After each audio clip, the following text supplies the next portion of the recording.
Hey everyone, I'm here with a quick story on Diddy.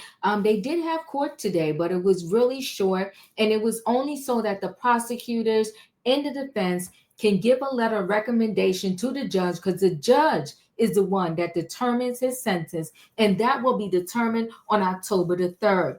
So, of course, the defense came in at the lowest that is recommended for such a crime for a first offender, 21 months. And the prosecution came in on the high end. He can get up to what is it, 10 years per count, and he was charged with 2 counts. But I guess they came somewhere, in a reasonable range, a high end for a first time offender of such offense. They said they want 51 months, which is about 4 years and 3 months. Either way, by the time of this sentencing, he would have already served a year. So if you knock off a year, let's just say the judge goes by the prosecutor's recommendation, then he would have about 3 more years and change to go. If they go by the defense recommendation or come somewhere in between, he'll have to spend maybe another year or two in jail. But the fair thing would do to be is to ship him back to Florida so he could be in a jail near his home. Now, let me go ahead and share the screen so we can get more into the story. And let me tell you this. There are plenty of people even outside of the prosecution, even outside of the state, because it was the United States versus Sean Diddy Combs, we're banking on the government getting this guilty verdict on all counts. And I'm not just talking about people that dislike him. I'm talking about lawyers who have pending civil suits against him. They was banking on the government of getting this guilty verdict because they felt that if they got the guilty verdict, the government, when they go into court with their civil suit, they would have an easier ride of getting, a judge to grant the person their civil damages. So Diddy awaited my faith. I learned my sentence on October the 3rd. And remember, he was arrested in September of September 2024. So you figure October 2025, he would have already been behind bars a year. So you know what? Although he did not get his bail, they say sometimes, and this is for Diddy, there's a disguise in the blessing, so to speak, because whatever sentence he does get, he already served a year, right? So mark your calendar. Sean Diddy Combs finally has a sentencing date for his P conviction in his federal criminal trial. Judge Iran just officially said Diddy's sentencing for October the 3rd, which he already did. The same thing he originally proposed last week when Diddy was convicted on 2 charges of transporting male workers for relations. I'll say it that way.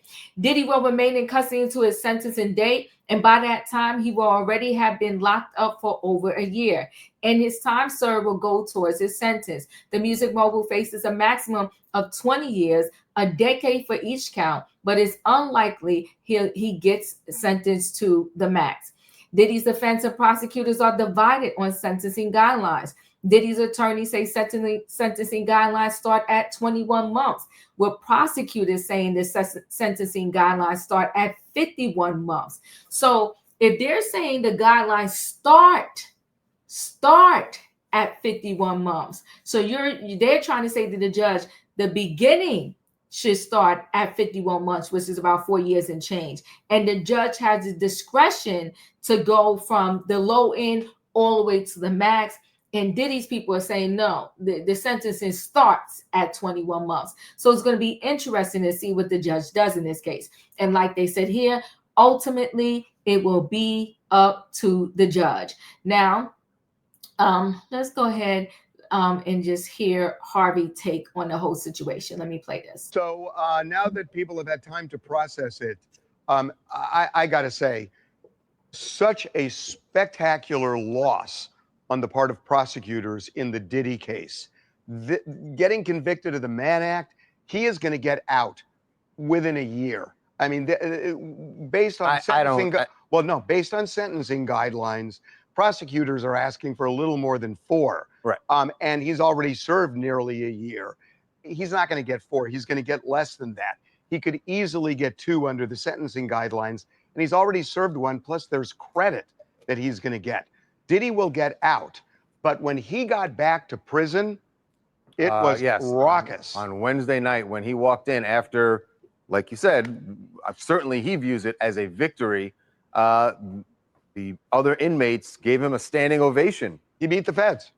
Because he beat the feds. His attorney, Mark Agnifilo, said that he got basically a hero's welcome because they don't, the way the other inmates see it, they don't, this is such a rarity that someone beats the government. Very rare. I mean, the government has such, when you look at the resources in Diddy, to get 70 Homeland Security agents to raid 2 houses, to spend the time to put 6 prosecutors on this, and all that they did, it is hard to beat that. And he had the money to hire a legal team that kicked their ass. I mean, they just did. That's why part of the reaction of the other inmates sort of surprised me, because you could see it cutting the other way, that they would be resentful that a guy with lots of money and power was able to beat the feds while maybe some of the people in prison didn't have those resources. But it cut the other way. They just want to see the government beaten, and there's a real camaraderie in prison. And he apparently came in and was feted like a hero, a returning hero,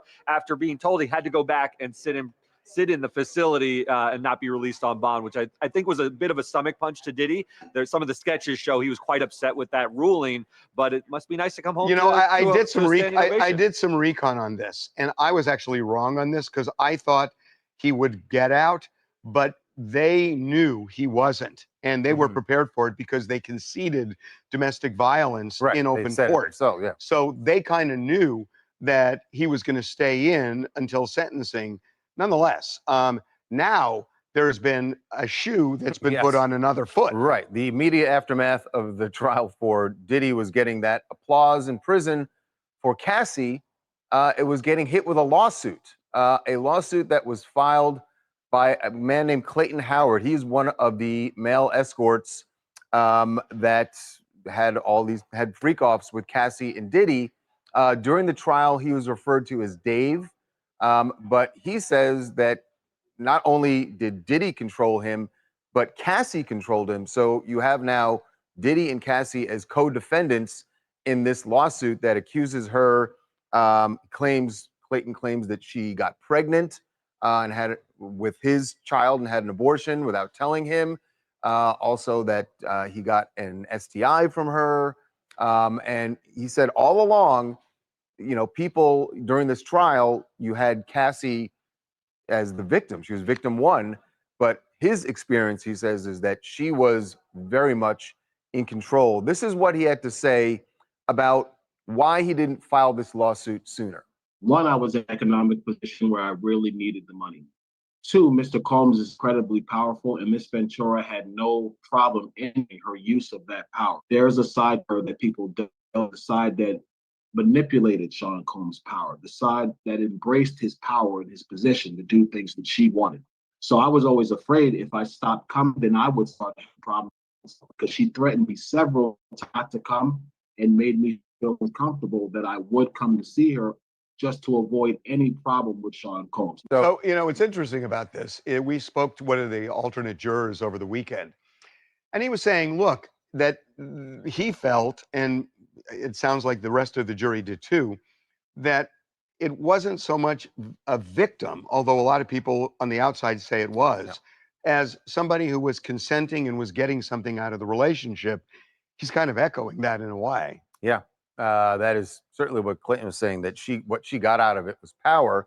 And he said that he actually did want to file this lawsuit.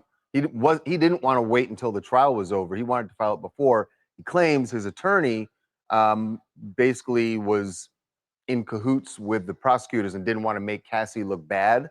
And that's why Clayton filed this lawsuit himself. He didn't file it with an attorney. So it's a little bit strange that his attorney would not want to sully Cassie's reputation if he ends up suing Cassie. What is interesting to me about this is we did see glimmers of another side of Cassie during the criminal trial. Remember, there was an audio recording of her threatening another one of these alleged sex workers, and that showed a different perspective on who she was during this 11-year relationship, sometimes consenting, maybe sometimes even embracing the power that Diddy had. So I'm not sure you can discard what Clayton is saying insane in this lawsuit, out of hand. But I think both things can be true. She could have been a victim in some respects and a perpetrator in others, potentially.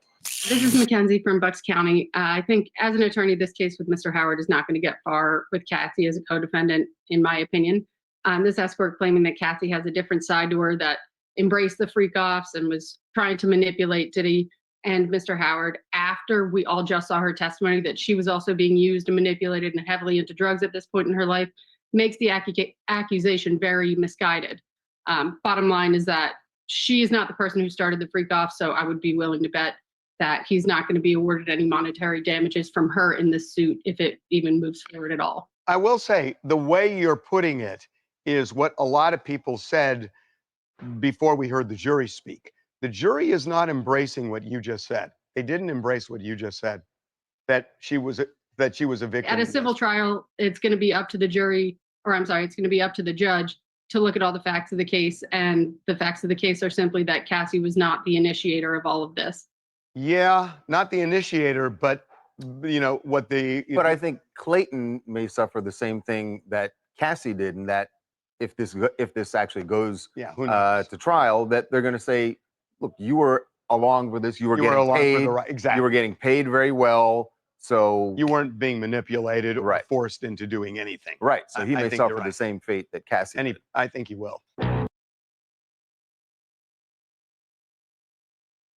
It's loaded.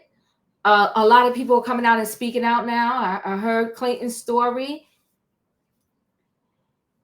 And what he went through is a hazard of the lifestyle that he chose. He signed up to be an escort. Now listen, people, chat with me in the comments, and when I get an opportunity, I will chat back. If you're not a subscriber, subscribe. Hit the notification bell so that every time I upload a video, you will be notified. If you are a subscriber, welcome back. Everybody, thanks for watching. Let me know your thoughts. Do you think Diddy should get the lower end of the recommendation for a sentence, about 21 months? Or do you think he should get the higher end, about 51 months? I think that whatever sentence they give, in addition to that, when he comes out, I think they should make him do mandatory rehab, mandatory anger management, mandatory therapy. They gave mandatory therapy to Jonathan Majors. I think he should have some mandatory therapy attached to his sentence, whatever sentence they give. Listen, guys, thanks for watching. Hit the like button. I'll see you on the next video.